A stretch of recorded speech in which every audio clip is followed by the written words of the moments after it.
আজ আমি বানালাম পাইনাপেল চিকেন। তার জন্য প্রথমে চিকেনগুলোকে গোলমরিচ বাটা, আদা রসুনের পেস্ট আর লবণ দিয়ে ম্যারিনেট করে 1 ঘন্টার মতো রেখে দিলাম।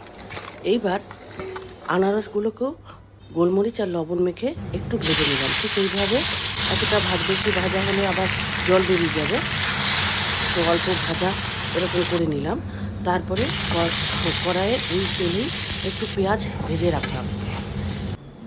এবার 2টো বড় লঙ্কা কেটে টুকরো টুকরো করে ভেজে এইভাবে রেখে দিলাম। এবার তেলে সাদা জিরে আর আজওয়াইন বা জোয়ান ফোড়ন দিয়ে তারপরে টমেটো, কাঁচা লঙ্কা আর সেটার পেস্টটা, রসুন এগুলো দিয়ে কষাতে থাকলাম।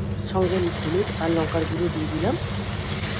সবশেষে আদা দিয়ে কষাতে থাকলাম যতক্ষণ তেল না বেরোয়। তেল বেরোলে মাংসগুলো দিয়ে কষালাম। তারপরে সেই ভাজা পেঁয়াজটা পেস্ট করে এর মধ্যে দিয়ে দিলাম।